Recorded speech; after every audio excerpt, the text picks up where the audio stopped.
Mike, and y'all should be good to go. Have fun. Hello. Awesome. Thank you, Lana. Hi everyone. I'm back. Sorry you have to deal with me again. But the benefit is that there are three more amazing people that you'll get to hear from. I'm excited. We're going to be talking specifically about animation direction. What is an animation director? What do we do? And this is, I think, a fantastic panel to discuss that. And we're going to get right into why, as everyone sort of gives a quick journey and intro as to who they are. So, Emily, you want to kick us off?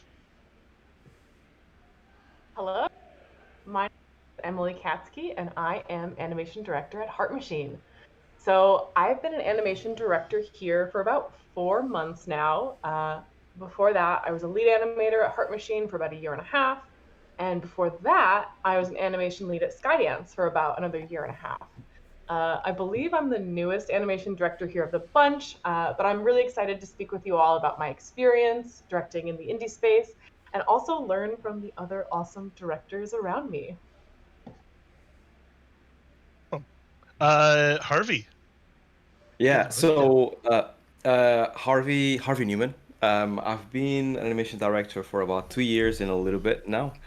And yeah, I actually am working on an undisclosed project right now. Before that, have been around the industry for a while now. It's been like nearly 18 years all in all. But yeah, I worked in places like DICE beforehand and games like Battlefield and Star Wars Battlefront and things like that. And I've been a lead and all kinds of stuff. I'm not really good at talking about myself, but I've been doing a few things over the years. And now I'm an animation director and super happy to be here with this bunch. It's so cool. Awesome stuff. Love it. I love that you also signed up for a panel to sort of talk about yourself and experiences, and you're like, I don't like talking about I like myself. talking about myself now. Christian, how about you? Do you like talking about yourself? What's your deal? I think it's well known I like talking about myself. But no, hi, I'm Christian Jonjuk. I'm an animation director at Lucid Games. I'm probably the oldest out of all of you, I think. I've been doing it the longest. I've been an animation director for over 10 years now, I think it is. I've been in the industry for 22. Worked on Assassin's Creed, Splinter Cell, Watch Dogs. Just shipped Destruction All Stars last year. I've been a junior, a senior, a lead. I've gone back to being a senior. I've kind of bounced all around, and I've worked at big studios, small studios. Done quite a bit, so I'm super excited to be here. I think that we're gonna have some really interesting perspectives on what our jobs are, and I'm excited to hear what other people think they are as well. Yeah, same. So I'm Mike Jungluth. I'm animation director at Bioware on Dragon Age. Before this, I've been lead animator at Volition.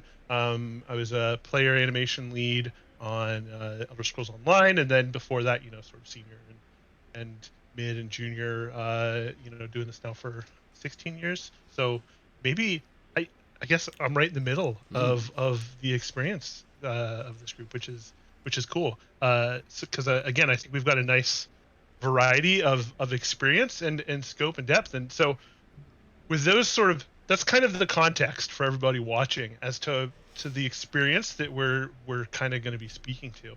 And I want to kick it off with Emily. Um, get us started.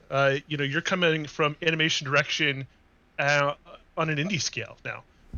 So let's start there. Kind of give us your experience. What's an animation director and all that sort of stuff. So, you touched upon something really important, and I think that's that animation direction varies greatly from studio to studio and person to person. So for me, I'm an animation director at a small indie studio. I want to say we have something like 50 people or so, although we have a lot of outsourced partners and such that inflate the number. But in-house, we have about 50 or so people. I have no lead animators underneath me, so it's kind of I have a unique experience in that regard. I find that there comes a lot of unique challenges and unique problem solving I have to do that'll be very different, I'm sure, from all y'all around me. So like, uh, I think to give you a perspective on like my day to day, I worked really closely with just about everyone at the studio. You know, I don't know if that's a small studio thing or an animation director thing, but I work with every department, almost every single person, all the leads. My team, we're all incredibly close. I have lots of meetings I go to. I try and juggle my day between meetings, reviews, planning, scheduling, working with production, and then checking in with directors to make sure that we're all working towards a cohesive vision. Um, I really enjoy it. I do a little bit of everything, I like to think, and hopefully I also make in a little bit of time to actually like animate stuff every once in a while. So I think something else that makes me quite unique and what really stands out between my time as lead versus directing is that right now I'm very focused less on the project itself and more our animation and vision as a studio, looking at multiple projects, trying to balance scope and preparation for more than just one project. Whereas when I was a lead, I was very much honed in on that one project and figuring out how to ship with the team size that we had. Um, so that's something that really sets apart my time from lead versus directing. Uh, what else?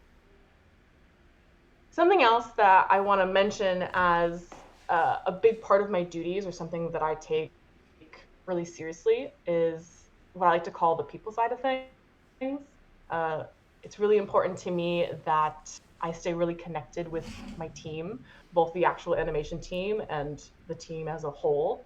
Um, so I find that not only am I dealing with scope scheduling, multiple projects, the animation like direction and vision, you know, visually what we're trying to target, but I also really want to make sure that my team is happy and is fulfilled and knows what they're doing and feels like they are empowered to make their best work, whether that's by clarifying, you know, when working with other departments or just saying, hey, do you like what you're working on? Is there something else that would excite you more? I can't promise that I'll give you everything that you want, but I will do my darndest, you know, if there's a character that speaks to you or whatnot. So that's a really big part of my day to day and part of my job as a whole. Uh, so that's kind of the rundown. I'm really interested to know how this compares to some of the larger teams and how y'all manage all of that, whether it's on you or do you have like leads that you delegate to? I kind of want to open this up and see how this differs for other folks in the call. Harvey. Yeah, Harvey, go on. Perfect cue for me to. Well, I have, so I'm going to speak about my experience at Billy Bucket Boy, even though I'm working on this close project. But I basically, it's funny though, because I feel like here in this panel, we all have different experiences. And I'm actually like, I'm an animation director that has a bunch of people under me, but I kind of like worked for a studio that wants to actually do a AAA game, right? And the reason why, you know, they kind of brought me in is because I worked in AAA games long enough, being a lead and in leadership positions, that they wanted to leverage that in order for me to build a team that was AAA like ready, right? So when I started, there was about, I don't know, 4 people maybe, and then basically I grew the team to about nearly 20 people. And then the way the team is structured, right, was structured was basically that I'm at the top, and then I have 3 leads, 2 animation leads, 1 technical lead, and then I had a animation coordinator, right? And then the leads had people working under them, they had animators working under them, and then my role, it was not so much to animate. I actually didn't animate for about 2 years because the team and the company is so large that I had to. The team is so large that I had to make sure that I kind of just managed and put out fires and answer questions and set up things. So it was a constant fight, or not fight, but it was a constant exercise of me trying to find what's next where we're heading, and then solving that issue, and then finding what's next after that. And then at the same time, actually setting a structured team pipeline development that actually is sturdy enough that we can actually build upon, right? So it was like a lot of moving pieces at all times. In the beginning, I used to actually have much more of a animation direction role, and then towards the end, it was much more about the game itself, right? Like big picture. So you went from me telling animators exactly what we need for animation and what style we're going to go for and how much we're going to push animations, things like that. And then towards the end, it was very much about like, animation systems and how can we actually make sure that, certain things work, networking, etc., Mm. right? And talking with coders and designers and things like that. So that's basically how the scope of the direction changed. And I think it's actually quite nice because what happens is right at the beginning, and we were talking about this, Emily, the other day, is that you can really make sure that your animation team is structured in a way that fulfills and makes people happy, right? So that was my main role right at the beginning, is to make sure that my team was structured in a way that everybody was happy with what they were doing. And not only that, they could actually feedback to me what they didn't like or what did they like, what more, what less, and also tell me about their experiences, right? Because I'm not the only one that actually, knows it all. And I kind of kept it that way, and I made sure to hire leads, shout out to Dan and Mark, that are incredibly experienced and also people have a lot of people skills. So to make sure that people feel very welcome and feels like a family, and I think we achieved that. I think that overall the team feels very united because I ultimately believe that in order for you to be creative and for you to have a team that can produce as much content as possible at the highest quality as possible while keeping people happy, you have to do that by respecting people, by Mm. giving them a lane to run in. When you Yeah. hire somebody, don't hire them just because of the skills, but hire them because you want to know where they're going to Hmm. go and then like empower them to go there, right? Like, trust them, things like that. So that was basically my role in the beginning, trying to actually move the pieces to make sure that everyone was nice and everyone was happy. I kind of kept things like, for example, every week we would talk, we would have animation showcases because with the pandemic, it's difficult to not see other people's works in the screen. It's something they used to have in the office that you no longer have. Um, s- they could also reach out to me. We had like monthly one-on-ones towards the end. In the beginning, it was weekly. It ended up being monthly, just to actually get to the bottom of what the people are thinking.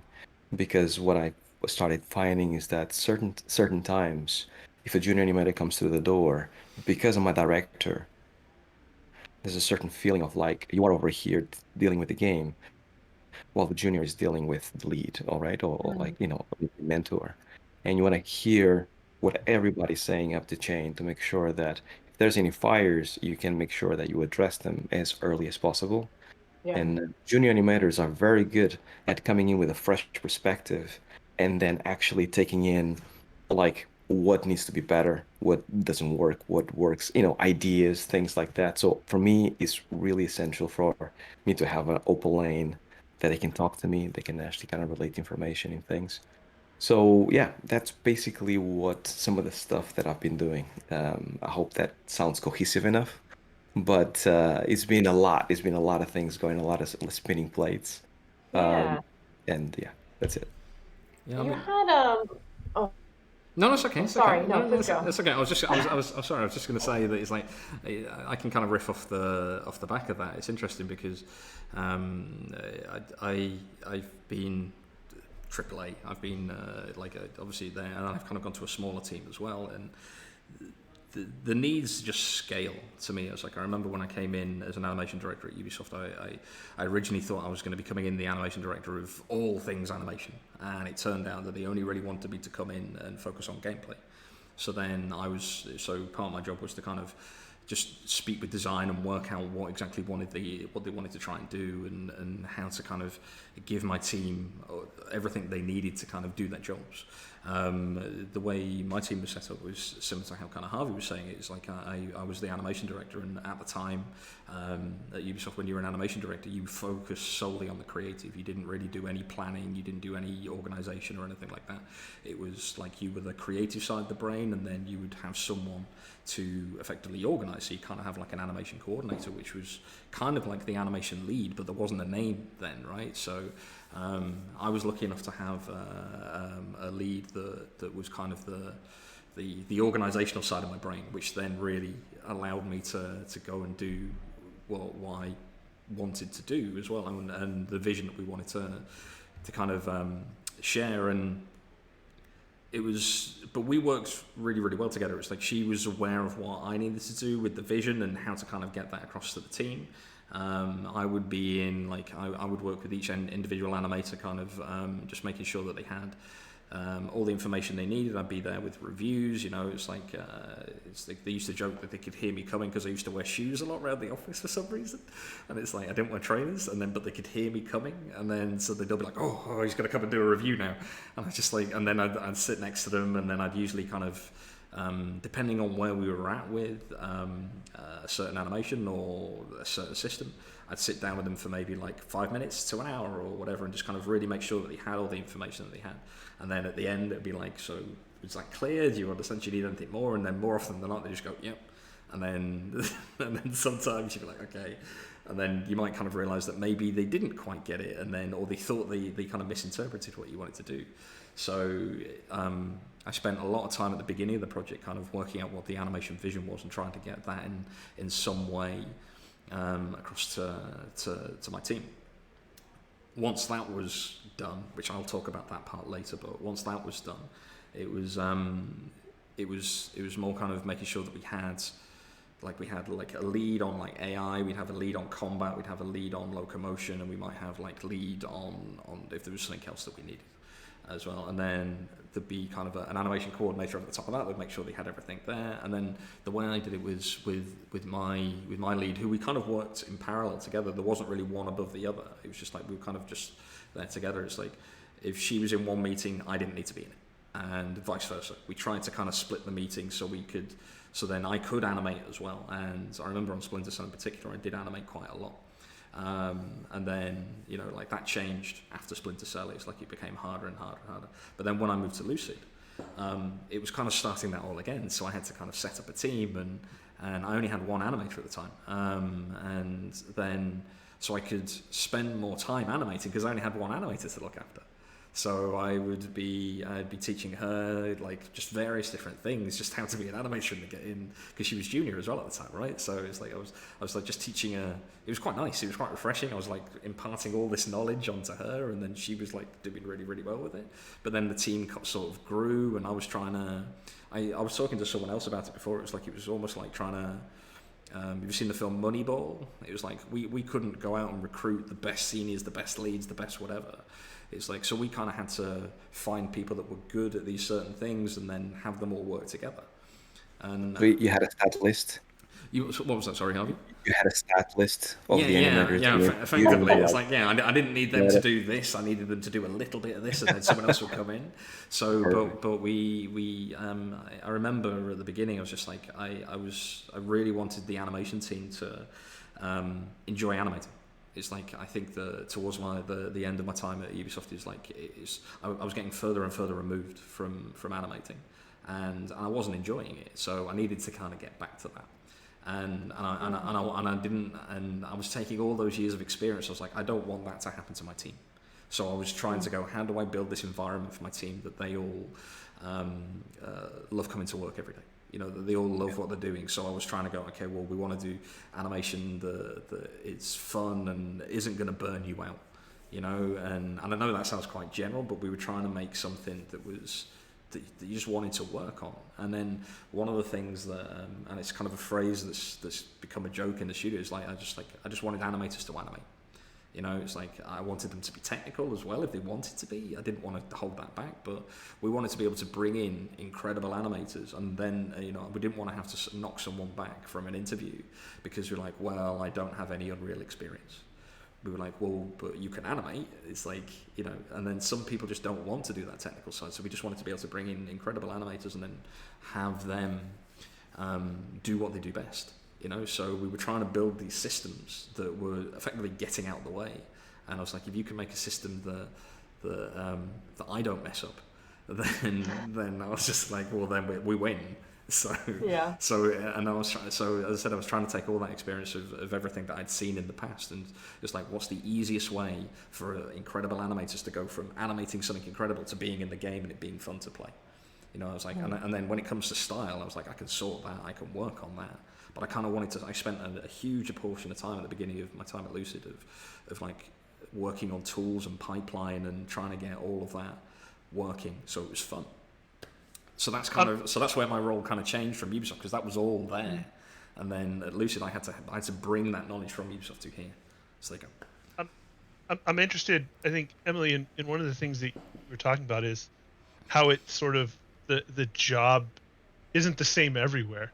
How did you find in the like on your team? Where did you find the expectations of your role came from? Was that you? Was that other members of the team? How did you sort of navigate and understand that? All of the above, and I'm still working on it sometimes. I will say this actually, I've been taking like notes on interesting things that y'all are saying that I wanted to bring back up, and this kind of ties in everything. What I think is really important, both with my role and the team at large, are a couple things. I'm gonna tie them all together, but the first thing for me is I try and make sure that I'm not the best person in the room. I want to have good experience and a good vision to help steer the ship, but I think something that a lot of folks can really easily fall into as a trap in our industry is thinking that, okay, well, I've been doing this for a long time, I know everything. When in reality, tech is always changing and there's so much to learn, the way people take pipelines and evolve them. Y'all mentioned like thinking about your past and trying to do better or take what's worked and build upon that, bringing in juniors who have a fresh perspective, you know. That's like the first thing, and that will change what I do and how I approach my job. So I first of all try and surround myself with just incredibly talented people, and shout out to all my animators at Heart Machine. They're all incredible and I learn from them every day.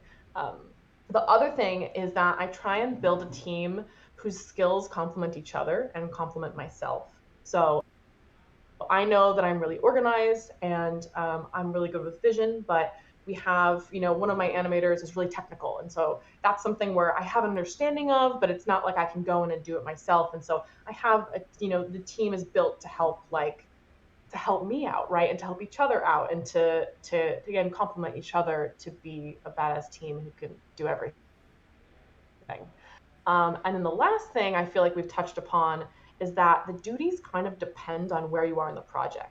So like early on is very much about establishing that vision and then like starting to figure out, okay, what is this game and like what do we have to make to ship it and ship it well and support the game pillars and all that. So for me, to go back to your specific question, Mike, I started by talking with our studio head and game director to figure out, what he wanted from me out of the role. I would then kind of riff on that to, find out, okay, well, this is important, but I actually think that like one of the other animators can do this really well and it will make me more available to help with other things and spend my time in other ways.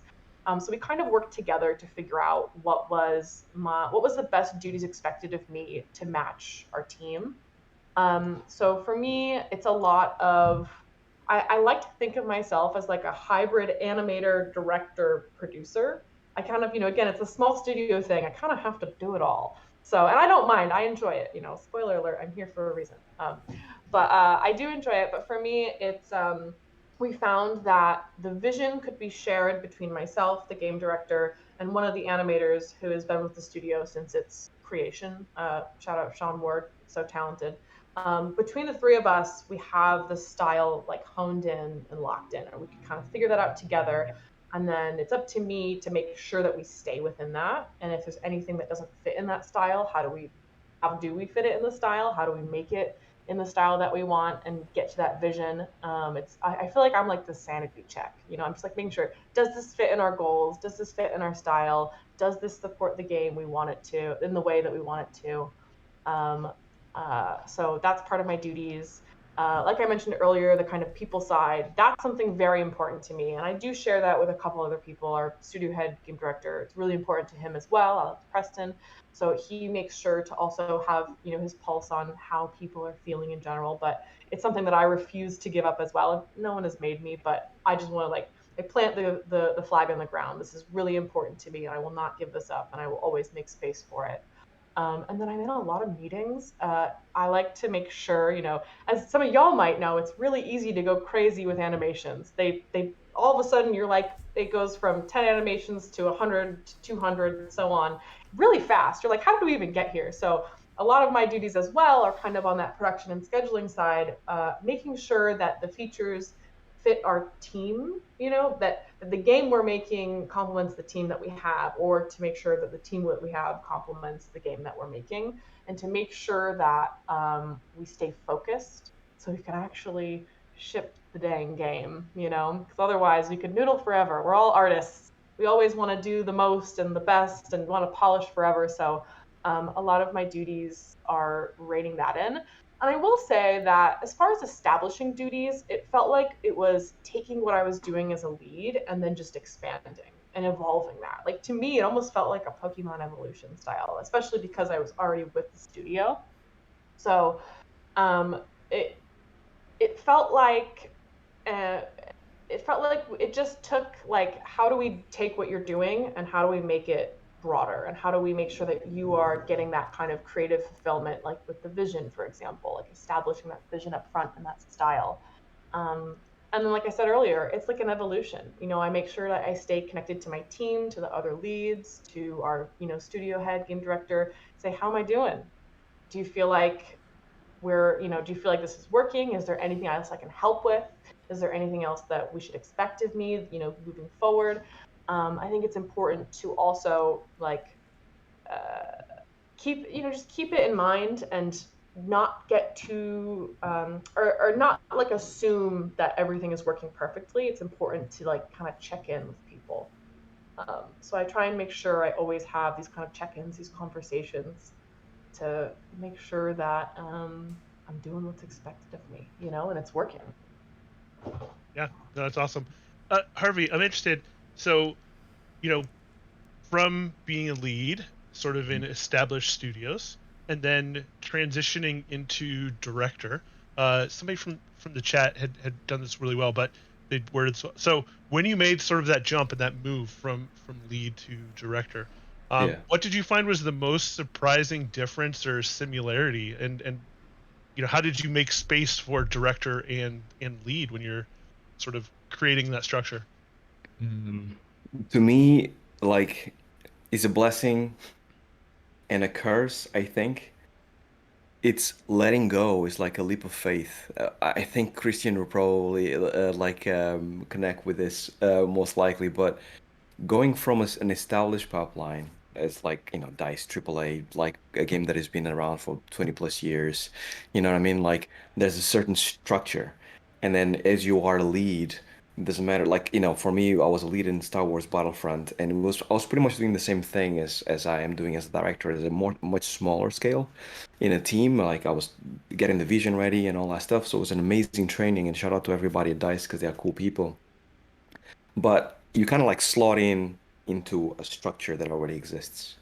When you go to a studio that hasn't been established yet and is about to actually kind of get a game out, and there's no structure whatsoever, there's no pipeline whatsoever, and people, even though they're experienced and really talented, to connect all these people into one cohesive Megatron, it's difficult. It's not as easy as people think, right? And you kind of have to go half of the time in the beginning. The biggest thing that it got me is certain things that take for granted on a pipeline, such as, I don't know, an exporter in Maya, right? For those that don't know, whenever you finish an animation, so most studios have an in-house exporter that exports the right things to engine, so the engine can understand the things when you import it into engine. So, where is the exporter? It doesn't exist. Why doesn't it exist? Because no one has created it. So who's going to create it? You. Because there's no one else to create it. So those kind of things are the things that actually you don't expect but you keep finding them over and over and over again. And in the beginning, you almost feel a little bit like, but how comes? But it really is not the attitude that you need to have as an animation director. It's more like, okay, you just kind of put your sleeves up and you get to work and then you set it up. And the way I actually used to think about it is that if I do this right, hopefully people 10 years from now will actually experience this pipeline, experience this animation, and they will actually like it. And they will actually be like, okay, so this was, established in a really strong, with a really strong foundation, right? And people can actually build upon it if we do it right. So yeah, after I actually changed my mindset a little bit, it was actually quite nice to then start exploring what kind of things can we make that can be better than other studios out there. Yeah. And so I guess when it came to the, so you're figuring out what's needed, and then as you're starting to now grow your team, Yeah. and you're getting different leads, where did you, like, how did you start to think about your responsibilities and your expectations, your role, and then their responsibilities and the expectations that they had in their role? Yeah. Oh, that is, I actually wanted to specifically mention that here because I think that is the most difficult thing as an animation director, and is the thing that actually surprised me the most overall over the 2 years. The most difficult thing for me has been, and I'm gonna like go back to why in a bit, is letting go. Letting go is so difficult as an animation director because what happens is my journey started with 3 or 4 people, right? And then you grow it exponentially. And then the more you grow it, the more people take responsibility, and hopefully you hire good people that actually can take that responsibility and expand on it. But obviously, when you hire people, you want to hire people that you trust, people that you actually believe in, and as Emily mentioned, people that are better than you, right? So then when they actually take that role, you like, cool, go forth, conquer, right? And if you have any issues, any fires, I can help you with it, but just go and do it. Cool. But as soon as they do that, you have to let go of that piece. And then the next person comes along, right? So for me, the idea was that always to find leads that like I could feel like they were my mates, that I could feel like they were my friends, that I could actually work with, because obviously a game takes a long period of time to create, but also that had empathy for people, because I'm the kind of person that, for me, hanging out and doing a game and having fun is the most important thing, right? So I needed to find leads that actually have the same principles that I had, and people with more experience than me, that more both Mark, Dan, and Bart. Shout out to Bart as well. They all have. So when they came along, thankfully, they started changing things. And it's weird in the beginning because you organized your house in a certain way, and then someone else comes into your house and be like, "I think this is horrible, and this is horrible, and you should change this and this other thing," and you go, okay, cool. I understand where you're coming from. Some of the things you agree with, some of the things you don't agree with, but overall is better because they came along and they actually brought their own experience, and because of it, things became better. So that was my kind of like theory behind hiring leads, right? Is always to kind of like improve things, but it is very difficult to let go of things when you are a director because you feel like you're losing control, but in reality, you are gaining it.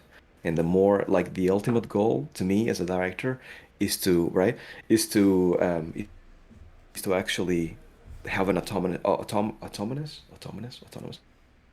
whatever that is, team that I can run by itself, right? Because if I manage to do that, it means that my job is done and I can focus on the vision of the game, and everybody can actually be working on stuff that they enjoy.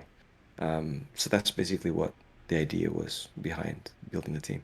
I hope that answered the question, Mike. It was a Yeah. long-winded answer. It was a No, great that was answer. great. Yeah.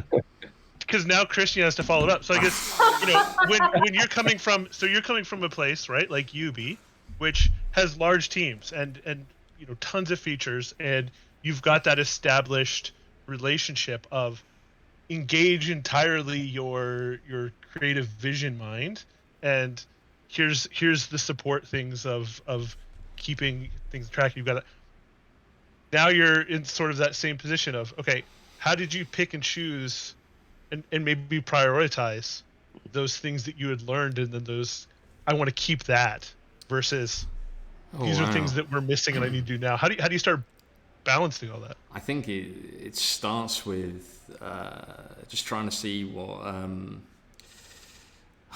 That's it. I think it started with we're trying to just, as I said, it's like what does this team need? What's it missing? Trying to kind of just take a high level view and go just establish what they've hired me because I'm from Ubisoft and I know all these things. It's like, so what does that mean? I'm not going to come in and start directing it the same way. It won't work, you know. So I think that it starts with just trying to work out what the game intentions are and what they want to do, and then I think that from an animation team, at the same time you're speaking to like the technical animators and that team, and you're going, well, as Harvey said really well, it's just as simple as, well, I want to do this animation, I want to press export, and I want it to be in the engine and it look the same. It's like how it looks, I don't care. It's like, as long as it looks like that over here, then that's all I want. That's all I want, you know. And then once we've got that, then we kind of start to take a step back and go, okay, well, do you need any more tools? What are all these things? What's our pipeline going to be? Are we going to be working with motion capture? If we're going to be working with motion capture, does any of this team has anyone ever worked with motion capture? Whereas I've worked with motion capture a lot, so I'm like, well, I'm going to have to be the one that brings all that knowledge and experience to the table. I'm going to remember kind of tools that I used to have at Ubisoft and at other studios, and just go, well, is there a better version of that? Is there something we can do?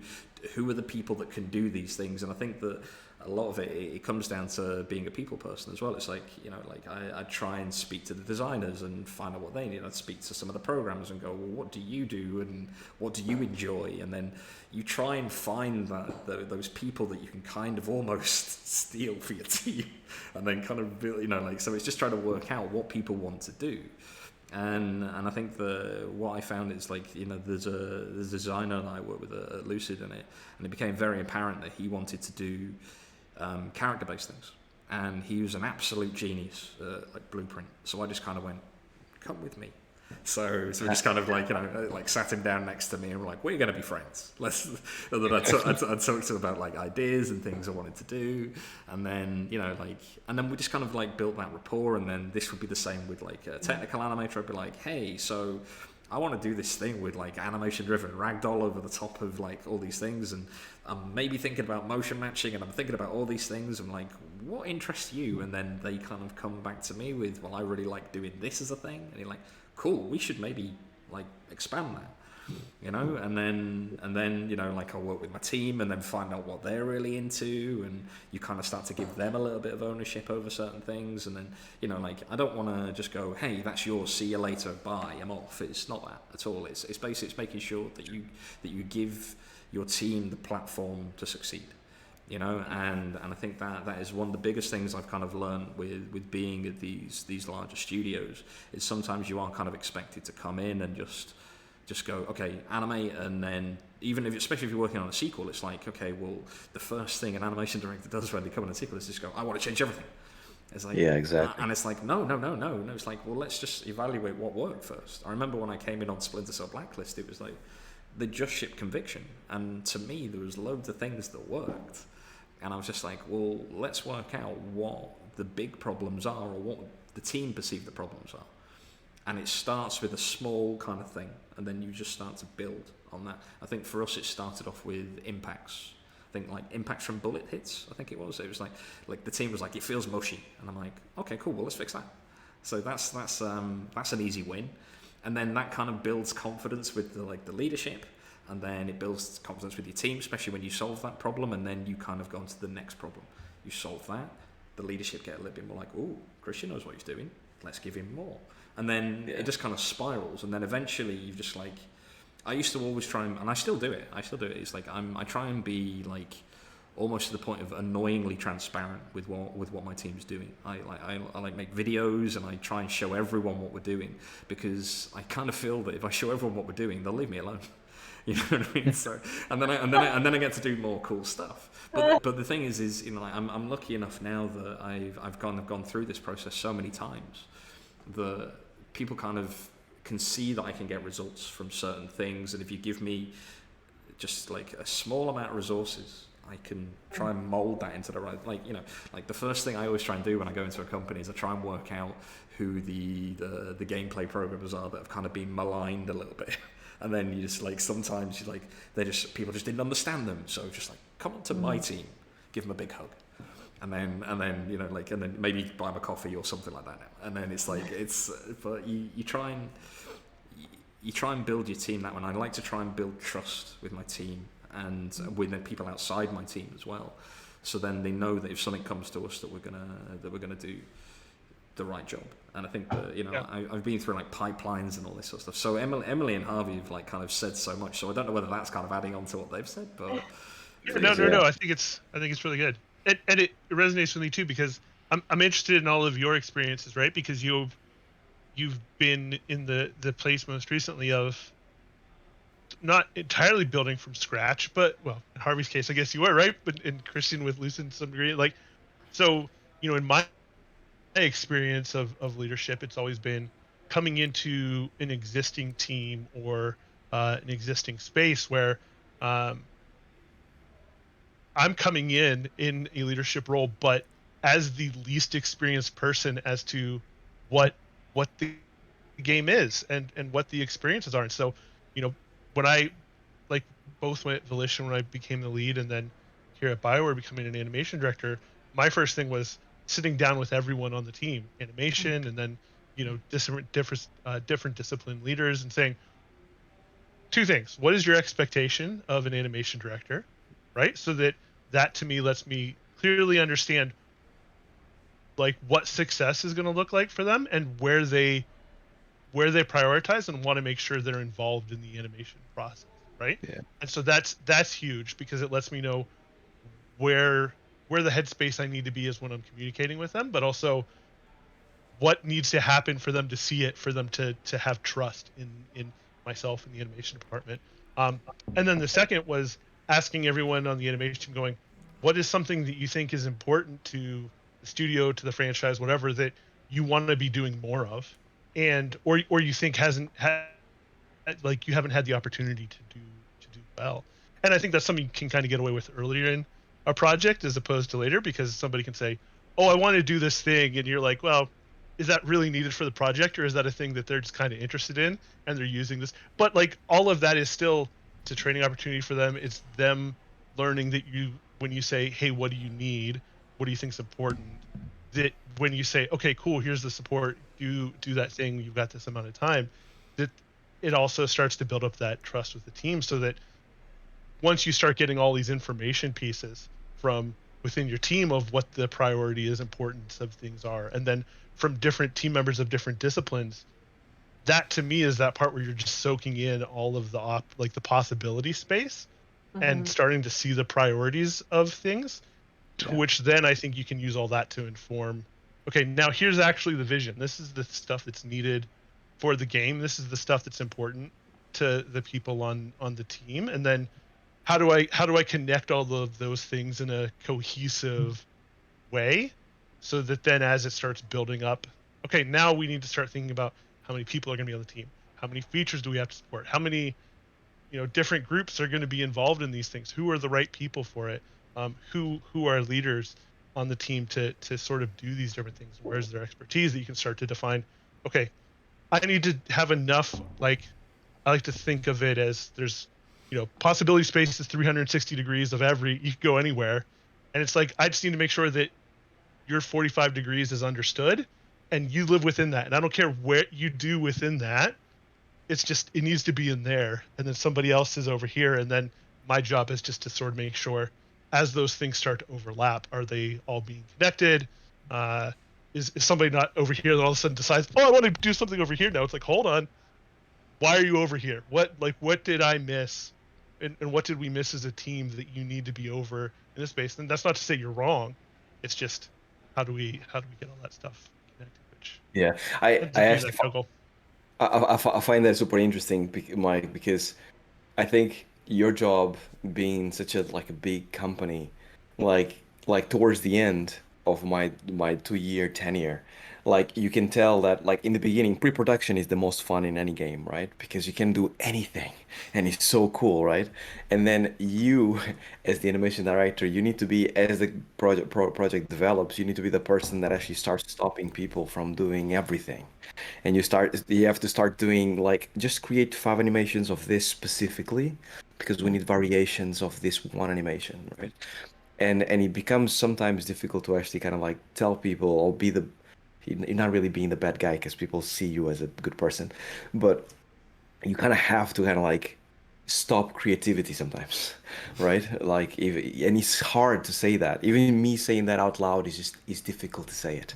Yeah. But like it's part of the job because you have to kind of like not only meet deadlines, but you are ultimately the person responsible to make sure that the game ships with the animations that needs to ship. And even myself as an animation guy, I kind of sometimes you wish that animations could be better, but Yeah. the project just doesn't allow it. It just there's no more time, there's no more resources, there's no more time, money, whatever it is. The interesting thing that you're saying with that, Harvey, it's like we did a thing with Destruction All Stars as well, where it's like we were trying like, let's just get as many things in as we possibly can, just to kind of almost like just bracket these things, these areas off. And it's like I always used to say to the team, it's like you never finish an animation, you just let it go. You never finish it. Yeah. You never finish it. Absolutely. It's like, and then You run out of time. yeah, and then so what I'd try, and then it's sometimes it's hard for juniors or other animators to kind of understand that. So this goes back to this thing that we all say all the time about get it in the game. So you get it in the game, and you kind of just go pop, just get all these things in the game, and then you start to go back and you go, well, maybe I'll do like a polish pass on here, because the thing is at the beginning of a project or at the beginning of production, even outside of it's like you might spend 4 weeks on an animation that towards the end of the project will maybe take you one. Right, because and you don't want to be rushed to do the quality stuff here, so you want to try and outline something there. And then we had Holly, my senior animator. It's like she went back to a character select, I think 3 or 4 times, and then she had the first version in. And then as an animator, she evolved over the 2-3 years on the project. She evolved. So she started off, and then she animated this thing. And I remember like we kind of went approved, cool. And I remember in my head going approved for now. And then with a view to kind of, I could see she was getting frustrated with it. So I was like, there was almost like part of me was like, let it go, take a step back. We're going to return to this. Yeah. Don't worry about it. It's not like this is the last time you're ever going to see this Maya file. Like you'll be in here again. So, and then she went away, did a load of other things, got some more experience, became a better animator, like went and did mocap shoots, and then came back again. And then she opened this animation. She's like, "Oh my god, it's like it's terrible." and then did this incredible kind of job with it. And then I was like, "Cool, approved for now." And then it was this whole thing where she came back a third time. And I built in this time at the end of the project. It was like, well, once we've done all the things that we need to do, there's a chunk of time before, and this is the great thing with I suppose with like the way games are made now is you don't have to finish it and then burn it onto a disc. It doesn't happen that way anymore. There's kind of that's amazing. There's this time all the way up until like the point where it's in people's hands, right, where you can just make little tweaks and you can do that. So we negotiated with like the production team. It was like, listen, we're going to get all this stuff in, but we want this extra time to work on animations, and it's literally just cosmetically replacing something. That was the kind of the rule. It was like, we're not going to add any new systems, we're not going to add any new things. It's just like, it's literally just like an idle replacement or this replacement or a run replacement, and we're just going to... Won't need VFX, won't like audio... No. It'll be minimal. Yeah. It's all like, it's like minimal impact, right? And then, which, thank you very much, Mike, that's a very good point. But it's right. And then, so it's going to have minimal impact, which then kind of gave us this extra little buffer, which was like the animators could literally just go, okay, which animations do you want to really, really polish? And Holly went back to this character select. And then she was just like, I'm going to do this. And I was like, do you want to do that for 3 weeks, or do you want to do these? And she was just like, and then I think she went back and then she spent like 2 days on something and got it looking really, really nice. And then she went back and then she started kind of polishing some other animations. And then it's like if I'd given her an extra like 6 months, she would have kept polishing, because that's the way animators are. But at some point as an animation director, you have to go, I'm happy of putting my reputation on the line for that piece of animation. For that, exactly. You know, Yeah. and so that to me is kind of a part of it. It's just like it's there. It's going saying how this isn't on you. This is on us. You know, it's That's like don't feel bad. It's like this is on. This we're doing this Yeah. together. Yeah, and finding that, I think you bring up a good point as well, is like finding like what is your quality bar and what is good enough, and then balancing that quality and quantity. It's always a struggle, and it's also like part of my job. I'm glad you mentioned it, Chris, is like making sure that you build in that safety net of time, because from like for other departments, they're like, well, why don't you just make a new feature? It's for 3-4 months, why not just do another feature? And you're like, we need the time to polish, to bug fix. It's like on us to kind of negotiate that scope, scale, schedule, and work with production and other leads and directors to like lock it in and agree on it. And I think something we mentioned in like one of our off-stream chats was like being a salesperson, not only for your vision but for your team. I thought that was that really resonated with me, because I very much feel that way. Especially when you go into a meeting where you're like, hey, this is out of scope. How do we get it in scope? Or like, here's my idea to get it in scope, but I need you to sign off on it and agree with me. So in a lot of ways, it's like, being a salesperson for your scope and schedule and your team, and to themselves too, to your point, like how you just not only did you put your foot down and say, okay, we have to move on, but also like kind of sell it to them so their morale doesn't, take a dip or anything like that. It was very much That's a like, great point. well, Yeah. sorry, go on. I was just going to say Sorry, Chris. no, it's all right. Just a really quick one. It's like, I think as an experienced animator as well, it's like it's very easy to kind of look at it and go, I know what I would do to fix all of that, and then you could just go, give it to me, I will do it. But what's that going to do? That's not going to do anything for anyone. So I'll try and like if I ever take an animation off someone, and I think it's been very, very rare, but it's like if I ever do that, it's like it's literally like it's not a you can't do this. It's just like it will come down to a deadline. It's just like, okay, well, we do have to get this finished in a certain time, and I can help you get there. Yeah. You don't, so it takes some of the pressure off that person as well. It's like, because you don't want them to feel this pressure, this deadline that's looming, and especially when it was like working from home, you kind of, if someone wanted to kind of keep going, you couldn't physically stop them, whereas before you could kind of kick them out of the office. But like when we're working, you could basically say, well, they stop working. So but when they're at home, if they stressed about something, if they couldn't get an animation piece finished, it's like you couldn't stop them from continuing. So you had to kind of you had to like try and build in this whole thing of like, it's okay. I'm going to help you get to this point. This isn't on you, And I think that. It's just trying to help out, and as you said about like the salesperson of the team, which I'll talk about later, but it's like it's Well, maybe not, because we got about 10 minutes left. yeah. Look at that Q&A. segue. Oh, okay. Look at that. All right. Put okay. 4 animation directors on a call, and time This is just what like happened. I mean, Immediately. who would have thought? Put 4 people that like talking. who would have guessed? All right, so we're gonna go lightning round, because we've got a bunch of really good questions that I want to get us into. So the first one, how many years experience does one need to become a director? Does anyone think there's like a hard fast rule? Depends. I mean, Really? it was 10 years for me, but Yeah. maybe it could have I been guess- quicker, I guess maybe it it was- could have been later. Who knows? It was 10 years for me as well, I think, more or less 9-10 years. Yeah. I don't know. Luck. What's your luck? Roll a dice. Yeah. Yeah, What's your skill set? What's your luck? I think it's more. I think it's more that. I think that Yeah. it's going to be your soft skill set. It's going to be your animation ability. It's going to be how you work with other teams. I think that how you can be, communicate. does an opportunity present itself? Like, there's Yeah. only so many animation director positions in the world, and there's a lot of things on top of right skill set at the right time. This one, so every animation director that they've worked with seems to always or they never have enough hours in the day to do all the things their responsibilities require. How are you able to accomplish everything without being completely overwhelmed?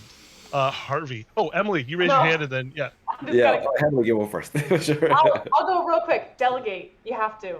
Delegate, exactly. Yeah. Yeah, but same as Emily. Like let like you have to learn how to let go of like holding all the power and all the pieces all the time. Yeah. And find good people. Surround yourself with good people. That's the best thing you can do. Just like see it almost like, you know, it's a posse, it's a gang. Just surround yourself with good people that will protect you from all the stuff coming all kinds of ways. That's the best way you can actually deal with everything. You still will be very, very busy. You will won't have time to do everything, but you'll better manage things because you'll have other people to kind of like at least complain about every day. People that will understand you. It's Yeah. great. That's It great. is right. I'm interested in this next one. Next question was, when? Hold on, let me read it specifically. What made you all realize you wanted to go down the director path rather than principal or senior or whatever? Like, what was the thing that made you go director path? I'll take Yeah, Kristen.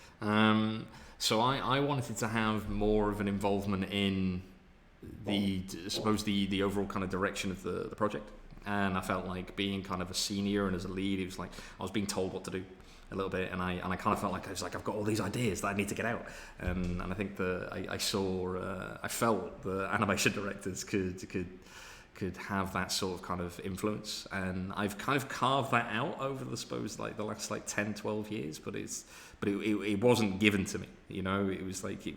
I thought I had more power than I did when I first started, and it was something that I wanted to lead an animation vision, I think it was, and I'd had an incredible animation director when I was at Ubisoft the first time, and I kind of... Who was that? Shout out. Alex Dewan. Alex Dewan. He was the Assassin's Creed 1 and Prince of Persia animation director, and I learned so much from him. Cool games. Yeah, exactly. Yeah. So it's like I wanted to go and work for Ubisoft because of those games. I didn't realize that it was him I wanted to work with. And then you know, like he was very, very, his style and my style I think are very similar. It's just like he was very kind of nurturing. He used to talk about the recipe all the time. I can't do a Quebecois accent, I'm not going to. But he had this. But he was very good at talking about like the recipe of how you bring things together. And he always had like a huge amount of influence on the team and like this respect around him. He was like this kind of mythical figure that used to walk around. And I think there was an element of I want that. so yeah. I think for being real quick, there became an understanding that animation was the thing that I think allowed me to be creative, but what I found I'm most connected to was interesting, like creating interesting experiences, or interesting moments, and juggling a lot of plates and solving problems. And like animation allowed for that, but it was when I started to see more, but the more I overlap with design, that's interesting. And once you start to say how does narrative fit into the design and the animation, now gameplay systems, and like all of these things start to come together, that to me it was this spending my day in Maya cleaning up arcs and getting nice overlap. That was never anything I had even initially loved, right? It was just the part of the job that I had to do because it allowed me to do the other stuff.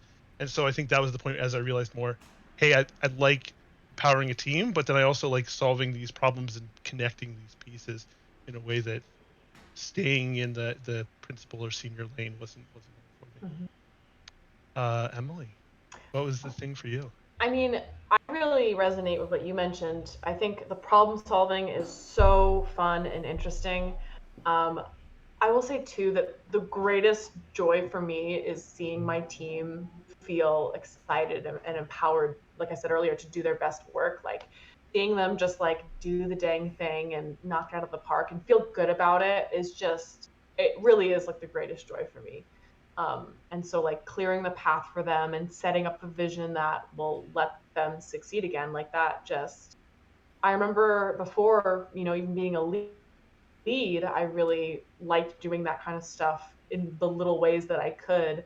And so when I was even given the opportunity to lead, I was like, I have to take this because it just feels right, getting to do the scheduling, the scope, the people. And yeah, I will say too, there is definitely that also creative satisfaction of defining the vision as well. Like, I'm an artist through and through, and I couldn't let go of that either. So for me, even though I'm animating less, I still have that creative satisfaction through defining that vision and maintaining it. So all the things, all of them, I can't choose. Harvey, bring us home. We're just about ready to wrap up. Yeah, Anything for you? like I can resonate with everything that was said. To me, definitely about game making. I kind of like since my QA days, I always was curious about how games are made, and the more you develop games, the more you start seeing what is audio doing, what is design doing, and how do you do what you do, and how good is it. But the best thing as well, as Christian mentioned, like animation is almost like is in the middle of the pipeline, right? So you have a lot of overlap with a whole bunch of different departments. So you get to know a lot about what makes their work easier through the animation, and making that process go better and faster and bigger is really really cool. And then lastly, helping people. The same reason why I have a YouTube channel is exactly the same reason why I actually want to become an animation director, because like making animation is awesome. I love animation, but helping people gives me even more satisfaction than actually animating. Yeah. And just seeing people grow and becoming better animators and all that stuff. Having said that, it's not for everybody, right? And I actually ran into this chart recently about like the paths of a creative, and there is a path of you being a principal animator, perhaps, that you can still animate and still have it like a saying and a vision in the project, but you're not leading anybody. But there is people like ourselves, the four of us, that like to lead people and direct and all that stuff. But yeah, that's basically, you'll find that as you go through your journey as an animator. Yeah. So yeah, we blasted through that hour. I'm sure we could spend probably an entire day That's Oh, continuing absolutely. that felt through short. that. Felt short. Yeah. The best part about this is though, because we all have no problem chatting about stuff. Everyone here is on Twitter. I think in chat they can show what everyone's handles are. Feel free. There were a bunch of questions we can get to. Reach out to any of us on there. And thank you for watching.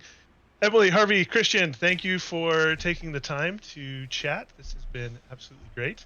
We're gonna take a small break and then move into the last segment of the day. Nice one. Happy to be here. Thank Thanks. you. Thanks very much. Thank you. Thank See you. you I don't guys. know who. I don't Christian, know. I don't know do you why. have to press something? Is do- Lena do there? I have to go, Lana! I think we have to find there. It's that time. Thanks, guys. Bye. It's I'm gonna fine. go. Okay. Yeah. Thank you. Yeah. We're See you gonna. guys. Bye. Bye. Thanks, Christian. We're gonna watch how the sausage gets made for a minute Sure. as things switch over to. Awesome. All right. Good. Thanks, Lena. Thank you.